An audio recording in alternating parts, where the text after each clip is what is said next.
The great hall of Space Station Unity fell silent as Commander Zixthara stepped forward. Her forearms moved slowly, each bearing scars that told stories of 100 battles. The chitinous shell that covered her body showed deep gouges from energy weapons and metal shrapnel. Around the circular chamber, delegates from 47 different species watched her with curious eyes. Admiral Lisa Grant shifted uncomfortably in her seat. The human delegation had tried to stop this testimony, but the Galactic Council had voted to hear it. Grant knew what was coming. She had fought alongside Zixthara during the Dominion War, and she knew the alien veteran had seen things that would shock the peaceful delegates gathered here. "Honorable Council," Zixthara began, her voice carrying the strange clicking sounds of her native language mixed with perfect standard. "I come before you today not as a representative of the Valakan Empire, but as a soldier who has witnessed something that changed everything I believed about warfare." The speaker for the council, a tall blue-skinned alien called Threxnol, gestured for her to continue. "The floor recognizes Commander Zixthara. You may proceed with your testimony." Zixthara's large black eyes swept across the room, stopping briefly on the human delegation. "3 years ago, my people considered humans to be weak. We thought they were a young species with no real understanding of war. We had studied their history and seen their conflicts on their home world. To us, they seemed disorganized and emotional. We believed that any serious military force could defeat them easily." Murmurs rippled through the hall. Some delegates nodded in agreement. Many species had thought the same thing when humans first joined the galactic community 50 years earlier. "I was wrong," Zixthara continued. "We were all wrong, and I learned this truth on a planet called Kepler 442b during the early days of the Dominion invasion." The large screen behind her displayed an image of a rocky, barren world with 2 small moons. This planet had no strategic value. It was a mining colony with 30,000 civilians and a small defensive force. When the Dominion attacked, most military experts expected it to fall within hours. She paused, her clawed hands clenching slightly. "I was part of a Velikan relief force sent to evacuate the survivors. We expected to find a conquered world and perhaps a few hiding refugees. Instead, we found something that defied all military logic." The image changed to show a scarred landscape filled with makeshift fortifications and defensive positions.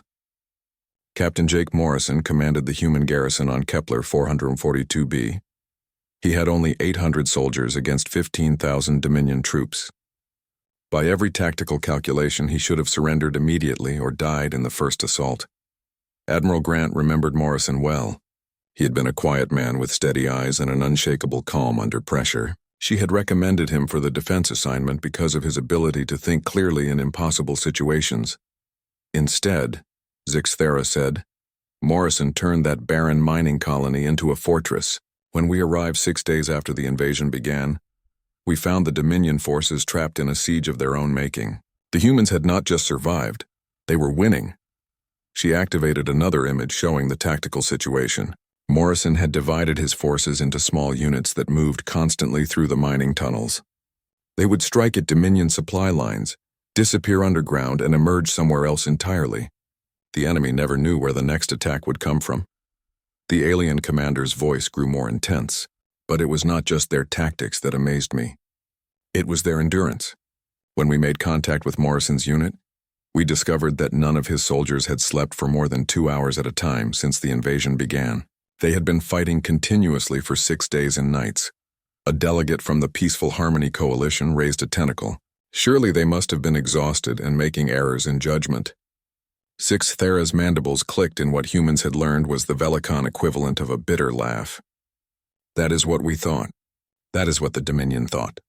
But when we monitored their communications, we heard something that chilled me to my core. The humans were not just alert, they were getting more dangerous as time passed. She played an audio recording of human radio chatter. The voices were calm and professional, discussing ammunition counts and enemy positions with the same tone someone might use to order lunch. Morrison's soldiers were running on pure determination and something they called spite. When one of my officers asked a human sergeant how they could keep fighting without rest, he said, "We'll sleep when the bastards are dead." The crude language made several delegates shift uncomfortably, but Zixthara continued. "I watched these humans do things that violated every principle of military science I had learned in 200 years of service. They treated impossible odds as a minor inconvenience. They acted as if defeat was not even a possibility they would consider. She brought up a tactical display showing the final battle. When the Dominion commander realized his forces were being defeated by a much smaller human unit, he ordered a desperate assault on the main human position. 1,500 enemy soldiers charged across open ground toward Morrison's headquarters. The display showed the assault from multiple angles. Morrison had only 60 soldiers left in his command post. Any rational commander would have retreated or called for immediate evacuation. Instead, Morrison stood up, checked his weapon, and said over the radio, "Well, boys, looks like they're bringing the fight to us. Let's give them a proper welcome." Zixthara's voice dropped to almost a whisper. What happened next was not a battle. It was a demonstration of why humans have become the most feared warriors in the galaxy. Those 60 soldiers did not just stop the assault. They broke it completely. The Dominion forces retreated in panic, leaving 800 of their dead on the field. The hall was completely silent now.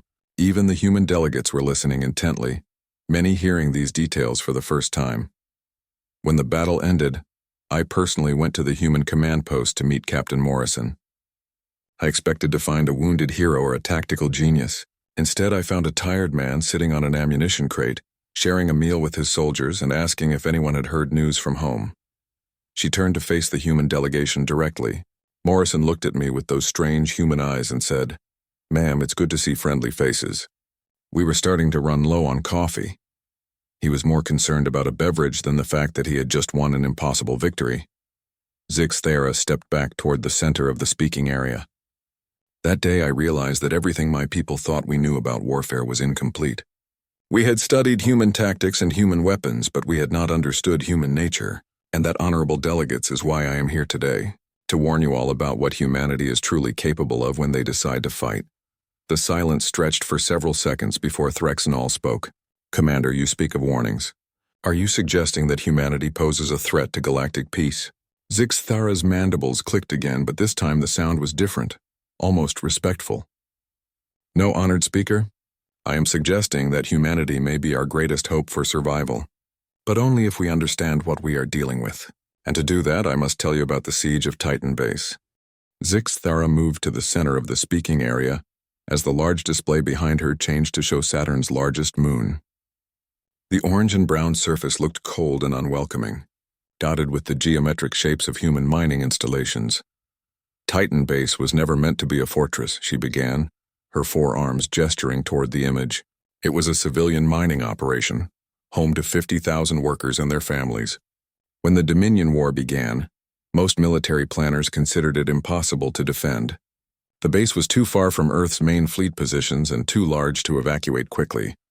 Admiral Grant nodded grimly. She remembered the debates in the war room. Some had argued for complete evacuation, but there simply had not been enough transport ships. Others had suggested abandoning the base entirely. But 50,000 civilians could not just be written off. Colonel Ryan Davis volunteered to defend Titan Base with whatever forces could be spared. Zixthara continued. High Command gave him 800 soldiers, mostly reservists and support personnel. It was meant to be a symbolic gesture, a way to show that Earth would not abandon its people without a fight. The display showed the base layout, sprawling mining facilities, residential areas, and the small military section that housed Davis's forces. It looked peaceful and vulnerable. The Dominion arrived with 15,000 troops and a full siege fleet. Their commander sent the standard surrender demand, offering safe passage for civilians if the base yielded immediately. Every tactical manual in the galaxy said Davis should accept. 800 soldiers cannot hold a position against 15,000 attackers. Zixthara's black eyes seemed to focus on something far away. But humans do not read the same tactical manuals as the rest of us. Colonel Davis sent back a message that became famous throughout the war. He said, "To the Dominion commander, we have received your surrender demand. Our response is as follows. Come and take it." Several delegates shifted uncomfortably. The phrase was now taught in military academies across the galaxy as an example of human stubbornness taken to an extreme. The first Dominion assault came at dawn on the second day. 3,000 soldiers in full battle armor, supported by heavy weapons and air cover. They expected to overwhelm the outer defenses in minutes. Zixthara activated a tactical display showing the attack routes. Instead, They found that the humans had spent the night turning their mining equipment into weapons of war. The image changed to show massive mining drills that had been modified with weapon systems. Amy Johnson was a maintenance worker with no military training, but she understood the machinery better than anyone. She led teams of civilians in converting excavators into mobile gun platforms and turning industrial lasers into anti-aircraft weapons. Admiral Grant smiled slightly. She had met Johnson after the siege. The woman was barely 5 feet tall and spoke with a soft voice, but she had turned a mining complex into a death trap for invading forces. The Dominion troops advanced expecting minimal resistance from construction equipment. Instead, they faced modified mining charges that could destroy armored vehicles and drilling equipment that could punch through battle armor like paper. Zixthera's mandibles clicked in what humans now recognized as admiration. The first assault was repelled with heavy casualties. The attackers had never encountered improvised weapons on such a scale. She brought up recordings from the battle, the sounds of explosions and weapon fire mixed with human voices coordinating their defense. The voices were calm and professional, as if they were discussing routine maintenance work instead of fighting for their lives. But the humans knew the Dominion would return with heavier weapons and better tactics. So they began the second phase of their defense, psychological warfare. The display showed the interior of the base, where civilians worked alongside soldiers to prepare for the next attack. Pete Barnes was the base medical officer. When the wounded began arriving from the first battle, he set up his medical station in the most exposed position possible, directly in view of the Dominion forces. Zixthera's voice grew quiet. Barnes treated wounded soldiers under direct enemy fire, refusing all offers to relocate to a safer position. The image showed a human in medical whites working calmly while explosions flashed around him. The Dominion commander was confused. Why would the humans put their medical personnel in danger? It violated every military protocol. But Barnes understood something the aliens did not. He was sending a message. A delegate from the Scholarly Federation raised a question. What message could a medic possibly send to an invading army? That the humans were not afraid, Zixthera replied simply. That they would continue their duties no matter what happened. That they would not be intimidated or broken by enemy action. Barnes worked in the open for 47 days, treating over 300 wounded soldiers while under constant threat. She activated another recording, this one showing the Dominion attempting psychological warfare of their own. Loudspeakers broadcast messages in human languages, describing the futility of resistance and showing footage of other worlds that had surrendered quickly. The aliens tried to break human morale by demonstrating the hopelessness of their situation. They broadcast images of Dominion victories and demanded surrender every few hours. They expected fear and despair. Zixthera's mandibles clicked again. Instead, the humans began broadcasting their own messages back. The recording played human voices singing old Earth songs, telling jokes and discussing sports scores from games played months earlier on their homeworld. Some soldiers read letters from family members or shared recipes their grandmothers had taught them. Colonel Davis realized that the Dominion was trying to make his people feel isolated and forgotten, so he ordered his communications teams to remind everyone who they were fighting for. They talked about their homes, their families, and their plans for after the war ended. The display showed the siege from above, with Dominion forces surrounding the base in an ever-tightening circle. For 6 weeks, the attacks continued. The Dominion brought in heavier weapons, more troops, and specialized siege equipment. Every few days, they would demand surrender and offer better terms for the civilians. Zixthera walked closer to the human delegation. Each time, Colonel Davis would consult with his officers and the civilian leaders. They would vote on whether to continue fighting, and each time the answer was the same. They would hold the base. She brought up casualty figures that made several delegates gasp. By the end of the siege, the humans had suffered 300 dead and nearly 2,000 wounded. But they had inflicted 12,000 casualties on the Dominion forces. A 15-to-1 numerical advantage had become meaningless against human determination. The final image showed the arrival of the relief fleet, a mix of human, Velicon, and Allied ships that had fought their way through Dominion lines to reach Titan Base. When Admiral Chen's fleet finally broke through to relieve the siege, they expected to find a few survivors hiding in the ruins. Instead, they found Colonel Davis standing on the command tower, watching his people repair the outer defenses in preparation for the next attack. Zixthara turned back to face the full assembly. Davis saluted Admiral Chen and said, "Good to see you, ma'am. We were starting to run low on coffee again, but we figured we could hold out for another few weeks if needed." The alien commander's voice grew more intense. The Dominion forces had been broken by 47 days of fighting humans who refused to acknowledge that they could lose.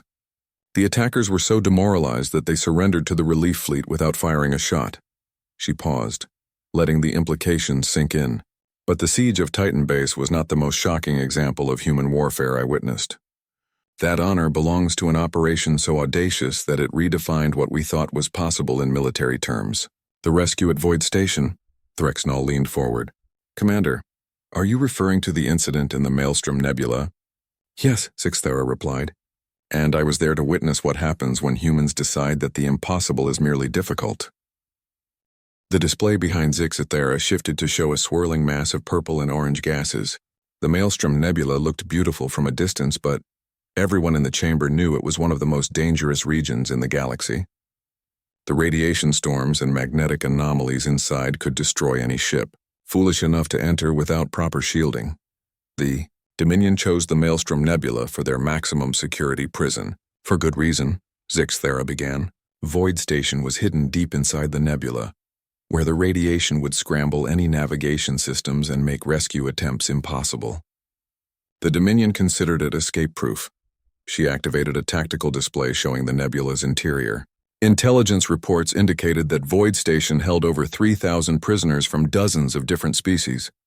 Most were political prisoners, scientists, and military leaders that the Dominion wanted to keep alive for interrogation. Admiral Grant shifted in her seat. She had been part of the planning committee for the rescue mission, and she still remembered the heated debates. Most of the Allied command structure had considered the mission suicide. Captain Steve Carter volunteered to lead the rescue operation. High Command gave him 12 soldiers and 12 modified fighters, the most they could spare for what everyone expected to be a failed mission. Zixthara's voice carried a note of respect. Carter knew the odds. Everyone knew the odds. But he said something that I later learned was typical of human military thinking. She played an audio recording of Carter's final briefing. His voice was calm and matter-of-fact. "Ladies and gentlemen, this mission is being called impossible by people who have never tried it. I suggest we go find out if they're right." The display showed the modified fighters entering the nebula's outer edge. They were small, fast ships with enhanced shielding and minimal weapon systems, designed for stealth rather than combat. The plan was simple in concept but nearly impossible in execution. The fighters would navigate through the nebula using dead reckoning and manual piloting. Once they reached Void Station, they would disable the security systems and evacuate as many prisoners as possible before the Dominion could respond. Zixthara moved closer to the center of the speaking area. "I was monitoring communications from our fleet positioned outside the nebula. We lost contact with Carter's unit within the first hour. The radiation interference was too strong for normal communications." The tactical display showed the fighters' projected path through the nebula, with danger zones marked in red. Most of the route passed through areas that should have been lethal to any living creature. For 18 hours we heard nothing. Most observers assumed the mission had failed, and all 12 fighters had been destroyed by radiation exposure or navigation errors. She paused. Then we detected a massive explosion from deep inside the nebula. The display showed energy readings that spiked far beyond normal levels. Later analysis revealed that the explosion was Void Station's main reactor going critical. At the time, we thought it was either an accident or the Dominion destroying evidence. We had no idea that Carter's team had somehow reached their target. A delegate from the Cautious Council raised a tentacle. How could 12 small fighters destroy a heavily fortified prison station? Zixthara's mandibles clicked in the Valakan equivalent of a grim smile. They could not, and that is what made their actual accomplishment so remarkable. Carter's fighters had been detected and destroyed while still 20 kilometers from Void Station. But the humans continued the mission anyway. She activated a recording that had been recovered from the station's wreckage. The sound quality was poor, but human voices could be heard coordinating an assault through what sounded like heavy combat. Sergeant Kelly Brooks was leading the assault team through the station's ventilation system. Her unit had salvaged environmental suits from their destroyed fighters and used debris fields as cover to reach the station exterior. Zixthara's voice grew more intense. They were conducting a boarding action while floating in space using improvised equipment and pure determination. The recording continued, showing the tactical situation inside the station. Technical specialist Dan Wells had hacked into the Dominion security system, using computer components salvaged from the wreckage of their own ships. He was bypassing alien security protocols with equipment that should not have been compatible. Admiral Grant remembered Wells from his service record. He was a quiet man who had studied alien technology as a hobby. His personnel file listed him as adequate for technical duties, but he had somehow managed to crack security systems that had stumped the Alliance's best experts. The humans fought through 200 Dominion guards to reach the prison levels. They were outnumbered, outgunned, and operating with equipment that was barely functional, but they had one advantage that the Dominion had not anticipated. Zixthera paused dramatically. They were angry. She brought up security footage from inside the station. The images were grainy and damaged, but they showed human soldiers moving through corridors with the efficiency that bordered on supernatural. They seemed to anticipate enemy movements and react to threats before they fully materialized. Captain Carter had discovered something that changed the nature of the mission entirely. The prisoners were not just humans captured during the war. They were 3,000 civilians from dozens of allied species, including women and children who had been taken from conquered worlds. The implications rippled through the assembly. Several delegates began speaking in their native languages, translating for their companions. When Carter's team reached the main prison block, they found 200 Valakan children among the prisoners. Zixthera's voice grew very quiet. "My people's children, taken from their families and held as leverage against our government's cooperation." She activated another recording, this one showing the inside of the prison blocks. The conditions were harsh, with beings from different species crowded together in cells designed for much smaller populations. The humans began immediate evacuation procedures, but they faced a critical problem. The escape pods they had prepared could only carry half of the prisoners. The rest would have to wait for a second rescue mission that might never come. The tactical display showed the prison layout and the locations of the functional escape pods. The mathematics were simple and brutal. There was not enough capacity to save everyone. Captain Carter made a decision that defines everything you need to know about human military ethics. He ordered his soldiers to stay behind and ensure that all prisoners could escape safely. 12 humans sacrificed their own rescue to save beings they had never met from species they might never encounter again. The assembly fell completely silent. Even the whispered translations stopped as delegates absorbed what they were hearing. Sergeant Brooks coordinated the evacuation while under heavy fire from Dominion reinforcements. Technical specialist Wells continued hacking security systems even after taking wounds that should have been fatal. They held their positions until every prisoner was safely away from the station. Zixthera walked directly in front of the human delegation. When the escape pods launched, the humans destroyed the station's reactor to prevent pursuit. They knew the explosion would kill them, but they also knew it would give the prisoners time to reach safety. She turned back to the assembly. 3 humans survived the explosion by finding shelter in a heavily shielded maintenance area. They were rescued 2 days later by a search team that included my own unit. When we found them, Captain Carter was sharing his emergency rations with a wounded Dominion guard they had pulled from the wreckage. The implications hung in the air like a physical presence. Delegates looked at each other and then at the human representatives, trying to process what they had heard. The rescue at Void Station became a turning point in the war, not because of its strategic value but because of its psychological impact. Word spread throughout the galaxy that humans would risk everything to save prisoners they had never met. It changed how every species viewed humanity's place in the galactic community. Zixthera stepped back toward the center of the speaking area, but the rescue mission was not the most disturbing aspect of human warfare that I witnessed. That discovery came when I began studying their tactical methods and realized that humans do not fight wars the same way as any other species in the galaxy. They fight wars like artists creating masterpieces of controlled violence. Threxnall leaned forward again. "Commander, you speak of human warfare as an art form. Can you elaborate on this assessment?" "Yes," Zixthera replied, "and what I discovered about the art of human war should concern every peaceful species in this assembly." Zixthera activated a complex tactical display that showed multiple battlefields across the galaxy. Each screen displayed different combat scenarios, but they all shared one common element: human forces operating in ways that defied conventional military doctrine. After fighting alongside humans for 2 years, I began to study their methods systematically. What I discovered was not random aggression or lucky tactics. It was a completely different philosophy of warfare that no other species had ever developed. She gestured toward the displays. Humans do not just fight to win battles. They fight to impose their will on reality itself. The first display showed a recording from the Battle of Proxima Station. A single human soldier was visible, charging across an open field toward a heavily fortified Dominion position. Energy beams flashed around him, but he continued running directly into the enemy fire. Lieutenant Ben Torres had just watched his entire unit killed by a Dominion ambush. Every tactical manual says that a lone soldier should retreat, regroup, and call for support. Torres ignored every rule of military science and charged the enemy position alone. The recording continued, showing Torres reaching the fortifications and engaging multiple enemies in close combat. His movements were fast and brutal, but also strangely focused.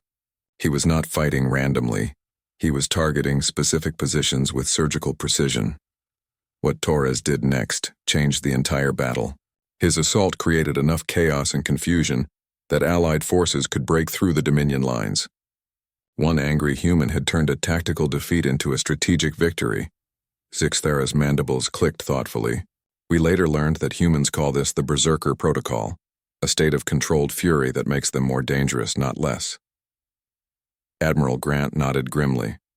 She had seen the Berserker Protocol activated multiple times during the war. It was not random violence, but rather a focused rage that allowed humans to perform beyond normal physical limitations. But human warfare is not just about individual heroics. They have developed group tactics that are equally disturbing. The display changed to show a different battle. This one featuring a wounded human soldier, directing artillery fire from a stretcher. Private First Class Emma Clark had been mortally wounded during the assault on Kepler 7. She should have been evacuated immediately for medical treatment. Instead, she remained at her post for 6 hours, coordinating fire support for her battalion. Zixthara's voice grew more intense. Clark continued working even as her life signs faded. She died while calculating the trajectory for the final artillery barrage that broke the Dominion defense. The recording showed other human soldiers working around Clark's position, following her orders even though she was clearly dying. They treated her commands with the same respect they would show a healthy officer. This demonstrates what humans call their pack mentality. They refuse to abandon wounded comrades. But more than that, they treat wounded soldiers as valuable resources rather than burdens. Clark's artillery coordination saved over 2,000 Allied troops. She activated another display showing a different type of human adaptation. But perhaps the most disturbing aspect of human warfare is their ability to improvise weapons and tactics in real time. During the siege of New Olympia, the humans faced Dominion mechs with energy shields that could deflect any conventional weapon. The display showed massive robotic units advancing toward human positions, their shields flickering as they absorbed incoming fire. The human weapons seemed to have no effect on the advancing mechs. Mechanic-turned-soldier Chris Baker analyzed the shield technology during active combat. While bullets and energy beams flew around him, he was studying the electromagnetic patterns of the enemy defenses. Zixthara gestured toward technical readouts on the display. Within 2 hours, Baker had developed improvised electromagnetic pulse weapons using spare parts from damaged vehicles. The recording showed human soldiers assembling strange-looking devices from seemingly random components. The weapons were crude and obviously improvised, but they were also highly effective against the Dominion shields. Baker's weapons disabled 47 enemy mechs and turned the tide of the battle. But what impressed me most was that he shared his design with other human units immediately, even though doing so revealed his tactical advantage to the enemy. Her voice carried a note of genuine admiration. Humans value collective victory over individual recognition. She brought up a fourth display showing a different battle entirely. But humans do not limit themselves to conventional tactics. They have weaponized their own unpredictability in ways that border on psychological warfare. The new recording showed Commander Helen Ford's unit engaging Dominion forces in what appeared to be a standard patrol action. But as the battle progressed, the human tactics became increasingly bizarre and unpredictable. Ford's soldiers began using random movement patterns, nonsensical radio chatter, and deliberately confusing signals. To outside observers, they appeared to be fighting without any coordination or plan. Sixthera's mandibles clicked in what humans had learned was the Velakan equivalent of nervous laughter. But the apparent chaos was carefully orchestrated to create maximum psychological pressure on the enemy. The display showed the Dominion response, troops firing at shadows, wasting ammunition on false targets, and revealing their positions while trying to track human movements that seemed to follow no logical pattern. The Dominion forces became so paranoid that they started shooting at their own units by mistake. Ford had turned her soldiers into ghosts that haunted the enemy's imagination. The Dominion commander requested reinforcements and air support to deal with what he estimated was a battalion-sized force. Ford actually had only 60 soldiers. She paused, allowing the implications to sink in before continuing. But the most disturbing aspect of human warfare is not their individual tactics or their group coordination. It is their ability to switch between extreme violence and complete mercy in a matter of seconds. The display changed to show footage from the liberation of Cygnus Prime. Human soldiers were engaged in intense combat with Dominion forces, showing no quarter and fighting with brutal efficiency. Then abruptly, the scene shifted to show the same soldiers providing medical aid to wounded enemies. The battle for Cygnus Prime lasted 3 days. During the fighting, humans showed no mercy to active combatants. They destroyed enemy positions with ruthless precision and pursued fleeing soldiers without hesitation. Sixthera's voice grew quieter, but the moment the fighting stopped, they began treating wounded enemies with the same care they gave their own soldiers. The recording showed human medics working side by side, treating both allied and enemy casualties without any apparent distinction. The transition from lethal combat to humanitarian aid had taken only minutes. I watched Sergeant Tim Foster kill 6 Dominion soldiers in hand-to-hand combat, then immediately begin emergency medical treatment on a 7th, who had been wounded but survived. Foster worked for 2 hours to save the life of an enemy who had been trying to kill him moments earlier. She activated another recording showing the aftermath of the battle. When asked why he saved the enemy soldier, Foster said, "The fight was over. He wasn't my enemy anymore, he was just hurt." This psychological flexibility is unique to human warfare. The assembly was completely silent now. Even the delegates who had been whispering translations had stopped to focus entirely on Sixthera's testimony. Over the course of the war, I documented 17 different examples of humans switching from combat mode to humanitarian mode in less than 60 seconds. They can kill without hesitation and heal without reservation, often within the same hour. Her voice carried a note of genuine unease. This ability to compartmentalize violence and mercy is what makes human warfare so psychologically devastating to their enemies. She gestured toward all the displays at once. Humans fight wars on multiple levels simultaneously: physical, psychological, tactical, and emotional. They treat warfare as a complete art form that encompasses every aspect of conflict and resolution. Sixthera walked back toward the center of the speaking area. But all of these examples pale in comparison to what I witnessed during the final battle of the war. The assault on the Dominion homeworld revealed the true horror of human warfare. Not their capacity for violence, but their capacity for restraint when they hold absolute power. Threxenol leaned forward intently. "Commander, are you referring to the siege of Dominion Prime?" "Yes," Sixthera replied. "And what happened there should terrify every species that has ever considered humanity an enemy.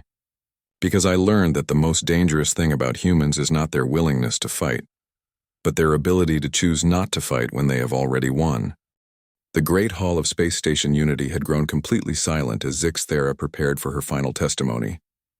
The display behind her showed the Dominion homeworld, a blue and green planet that looked remarkably similar to Earth.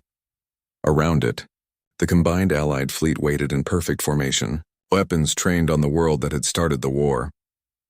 Dominion Prime was surrounded, Sixthera began, her forearms moving slowly as she gestured toward the tactical display. Admiral Tony Mitchell commanded the largest military force ever assembled in galactic history, 5,000 ships including the most powerful weapons platforms ever built. He had the firepower to destroy entire continents with a single command. She paused, her black eyes sweeping across the assembly. Every military analyst in the galaxy expected the same thing: total annihilation. The Dominion had started the war with surprise attacks on civilian targets. They had enslaved entire populations and conducted experiments on prisoners. By every measure of military justice, they deserved complete destruction. Admiral Grant remembered those final days of the war. The Allied fleet had been given authorization to use any means necessary to end the conflict. Some had argued for mercy, but after 3 years of brutal warfare, most wanted revenge. I was aboard the flagship when Admiral Mitchell received the final surrender demand from Earth Command. He was authorized to glass the entire planet if the Dominion refused to yield unconditionally. Zixthera activated an audio recording of the fleet. Communications. Admiral Mitchell's voice came through clearly. Calm and professional. Dominion Command. This is Admiral Mitchell of the Terran Alliance Fleet. You have 30 minutes to surrender unconditionally, or we will commence planetary bombardment. This is your final warning.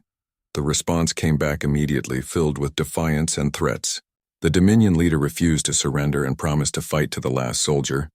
He even boasted about the civilian casualties his forces had inflicted during the war. Mitchell had every legal and moral justification for planetary bombardment. His own son had died in the attack on Luna Colony. He had personal reasons for revenge, military authorization for total warfare, and an enemy that refused to surrender. Zixthara's voice grew very quiet. Instead, he gave an order that changed how every species in the galaxy thinks about human nature. She played the recording of Mitchell's response to his fleet. All ships, this is the Admiral. We will commence selective strikes on military targets only. Civilian areas are off limits. Medical teams prepare for humanitarian operations. We're going to end this war the right way. The tactical display showed the fleet moving into attack formation, but instead of the devastating bombardment everyone expected, the human ships began precise strikes on specific targets. Military bases, government buildings, and weapons factories were destroyed with surgical precision, while civilian areas remained untouched. The Dominion forces could not understand what was happening.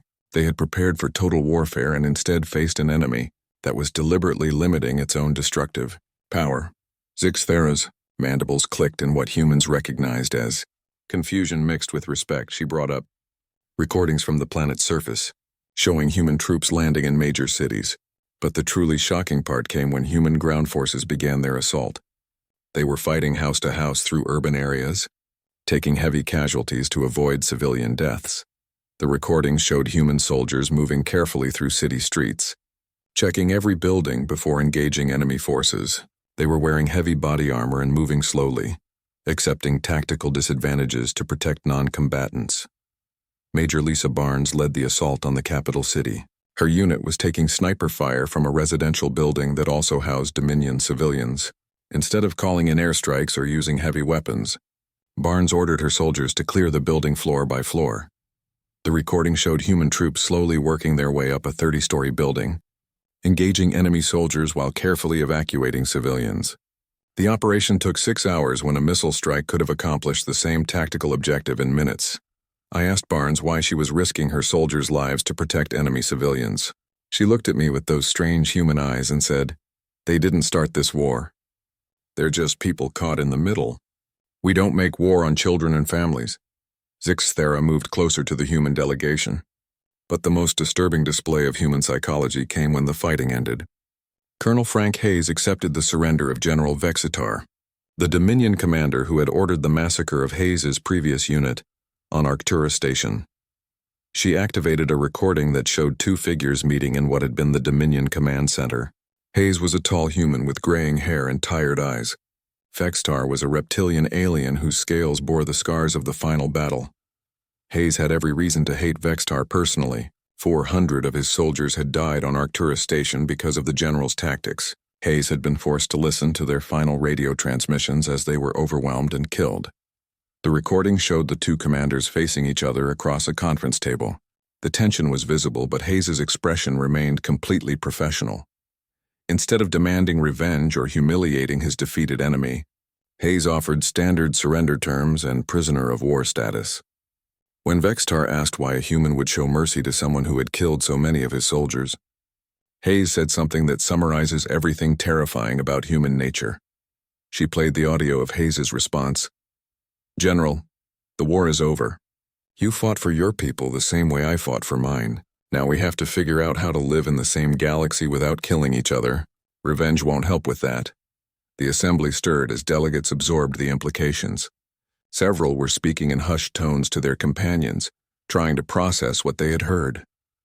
The psychological impact on the Dominion was complete. They had prepared to fight humans who they believed were vengeful barbarians. Instead, they faced an enemy who could show perfect mercy after demonstrating perfect violence. Zixthara's voice grew more intense. This broke their military morale more completely than any bombardment could have achieved. She brought up the final statistics from the war. The assault on Dominion Prime resulted in complete military victory with minimal civilian casualties. Human forces could have ended the war in hours with massive destruction. Instead, they chose a path that took weeks but preserved civilian lives and infrastructure.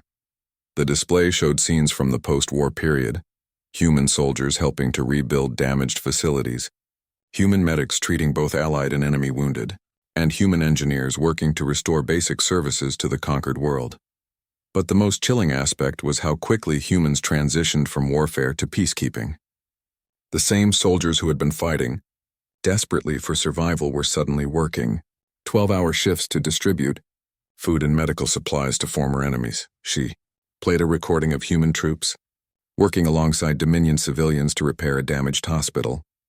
The soldiers were patient and helpful, showing no signs of the combat intensity they had displayed just days earlier. Sergeant Kyle Turner had lost his best friend during the siege of New Olympia.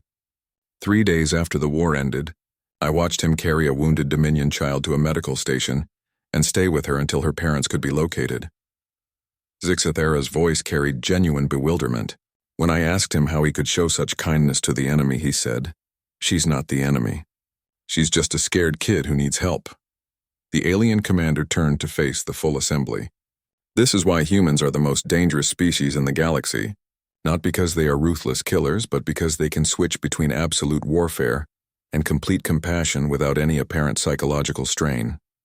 She gestured toward the human delegation. They can destroy entire worlds or save them with equal skill. They can show perfect mercy to defeated enemies or perfect violence to active threats. This psychological flexibility makes them unpredictable to the point of terror. Zixthara walked back to the center of the speaking area for her final statement. "I have fought beside humans and against them. I have seen them at their most violent and their most merciful. I have watched them win impossible victories and show impossible restraint. And I can tell you that every species in this assembly should be grateful that humans choose to be our allies, rather than our enemies." She paused, looking directly at each delegation in turn. "Because the most terrifying thing about human warfare is not their capacity for destruction. It is their capacity for choice. They can end wars or start them, show mercy or demand justice, protect the innocent or destroy the guilty. And they make these choices based on principles that even their enemies come to respect." The display behind her showed the current state of the galaxy: peaceful trade routes, cooperative research stations, and joint military exercises between former enemies. The Dominion War ended 3 years ago, but its lessons continue to shape galactic politics. Every military academy now studies human tactics. Every diplomatic corps trains in human psychology. Every peaceful species seeks human alliance.